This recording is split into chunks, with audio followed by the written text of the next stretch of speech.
Hi student, आज फिर आपके बीच आए हैं क्लास 8 का मॉडल प्रश्न पत्र लेकर, उसके आंसर लेकर।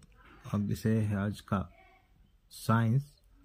साइंस में भी अन्य सब्जेक्ट के अनुसार 50 पूर्णांक रहेगा। प्रत्येक प्रश्न में 1 नंबर रहता है, 1 मार्क्स बनता है।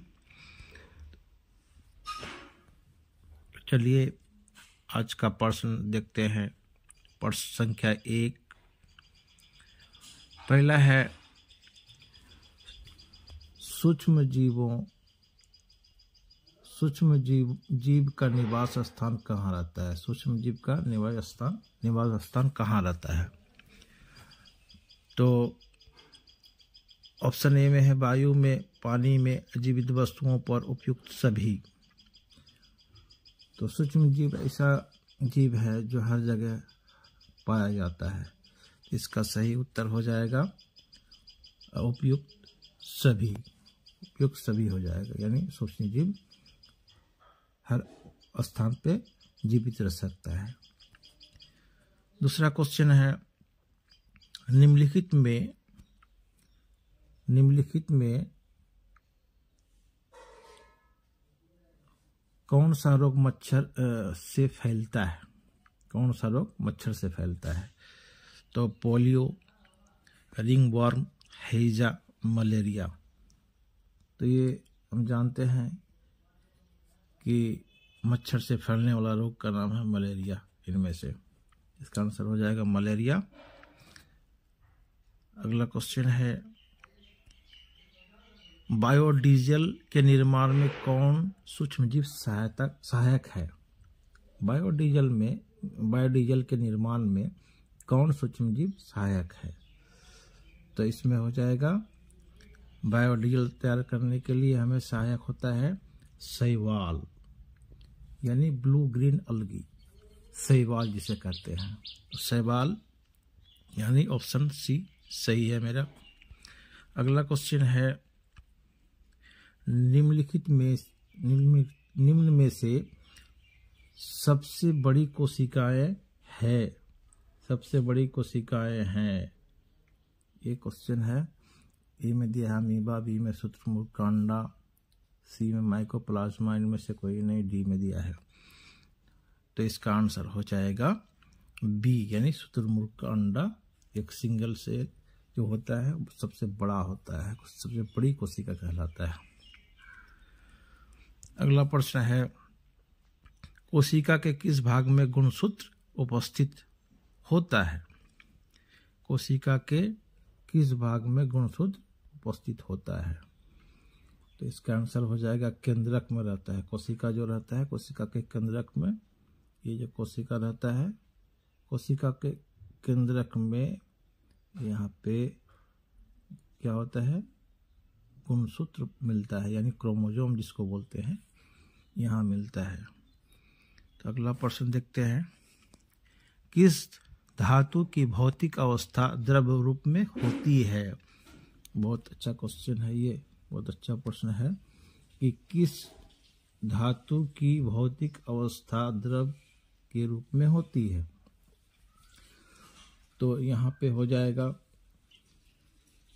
पारा हो जाएगा, जो विभिन्न वस्तुओं में उपयोग होता है, जैसे थर्मामीटर में ये पारा का उपयोग होता है, जो लिक्विड रूप में होता है।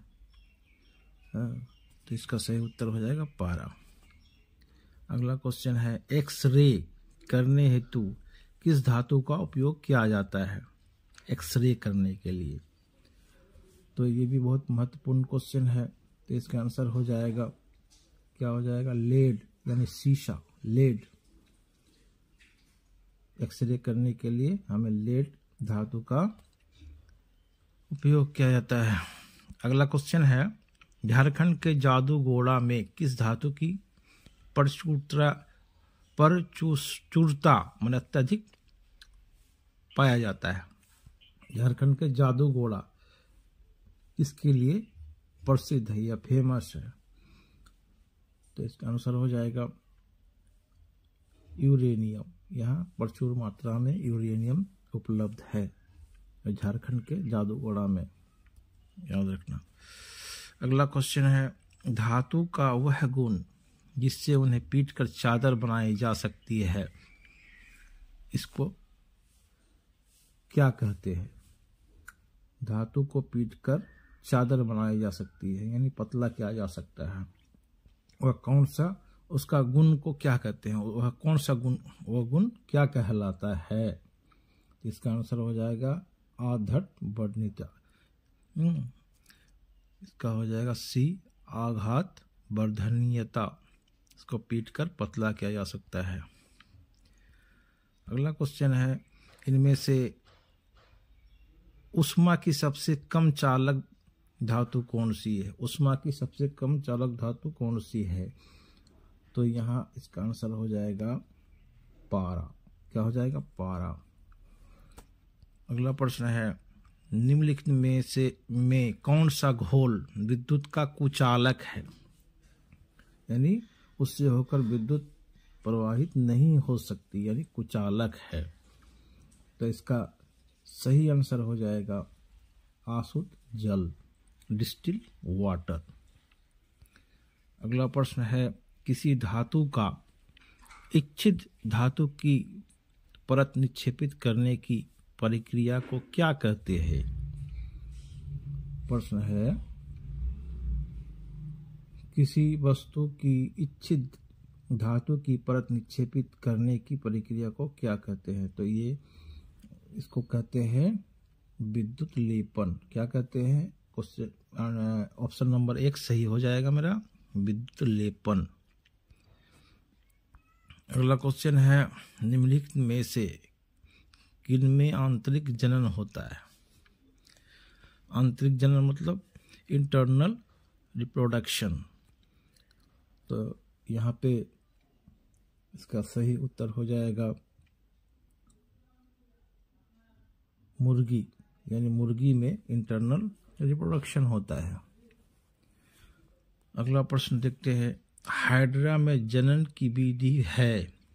हाइड्रा में किस विधि से जनन होता है? तो हाइड्रा में मुकुलन द्वारा जनन की विधि होता है, मुकुलन द्वारा। अगला क्वेश्चन है, पृथ्वी की सतह से ऊंचाई के बढ़ने के साथ साथ वायुमंडलीय दबाव क्या होता है? घटता है, बढ़ता है, दोनों या इनमें से कोई नहीं? तो हो जाएगा घटता है। अगला प्रश्न है, दाब का मात्रक क्या है? दाब का मात्रक क्या होता है? 4 ऑप्शन दिया हुआ है, पास्कल, न्यूटन प्रति वर्ग मीटर, दोनों, इनमें से कोई नहीं। तो हम जानते हैं कि दाब का मात्रक होता है पास्कल भी और न्यूटन प्रति वर्ग मीटर भी। इसका उत्तर हो जाएगा सी, दोनों। अगला क्वेश्चन है, निम्नलिखित बलों में कौन सा समकर्तित बल है? समकर्तित बल है। निम्न बलों में से कौन सा समर्कित बल है? यानी कांटेक्ट फोर्स कौन सा है? तो इसका आंसर हो जाएगा हमारे पास घर्षण बल। जब हम किसी में घसते हैं तो वहां पे एक बल उत्पन्न होता है जिसको कहते हैं कांटेक्ट फोर्स। निम्नलिखित में से अगला प्रश्न है, निम्नलिखित में कौन सा पदार्थ अदहनशील है, जो जलता नहीं है? अदहनशील पदार्थ किसको बोलेंगे? तो इसका आंसर हो जाएगा सही पत्थर। इनमें से बाकी जो है, लकड़ी जलता है, दहनशील है, कोयला है, दहनशील है, पेट्रोल दहनशील है, अत्यधिक ज्वलनशील है। तो आंसर सही हो जाएगा डी का पत्थर। अगला प्रश्न है, किसी पदार्थ के दहन का पोषक पदार्थ है? किसी पदार्थ के दहन का पोषक पदार्थ है? तो इसका सही हो जाएगा, जलने के लिए ऑक्सीजन की आवश्यकता होती है। ऑक्सीजन के बिना आग नहीं जल पाएगा, दहन नहीं होगा। इसलिए आंसर हो जाएगा ऑक्सीजन। अगला प्रश्न है, किसी ज्वाला का सबसे अधिक भाग कौन सा है? किसी ज्वाला का सबसे अधिक गर्म भाग, यानी ज्वाला को 3 भाग में विभाग किया गया है, तो कौन सा भाग सबसे अधिक गर्म होता है? तो सबसे बाहरी भाग गर्म ज़्यादा होता है। इसका आंसर हो जाएगा ए, सबसे बाहरी भाग। अगला प्रश्न है, निम्नलिखित में से कौन 2 गुणसूत्र मिलकर नर शिशु के रूप में विकसित होते हैं? तो इसका सही उत्तर हो जाएगा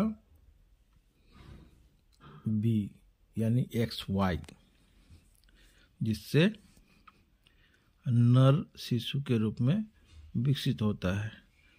अगला प्रश्न है, विश्व एड्स दिवस कब मनाया जाता है? विश्व एड्स दिवस कब मनाया जाता है? तो इसका सही आंसर हो जाएगा सी, 1 दिसंबर को विश्व एड्स दिवस के रूप में मनाया जाता है। अगला प्रश्न है, स्त्रियों में होने वाली मासिक स्राव की समान अवधि क्या होती है? स्त्रियों में मासिक स्राव की समान अवधि होती है 28 दिन। अगला प्रश्न है, समतल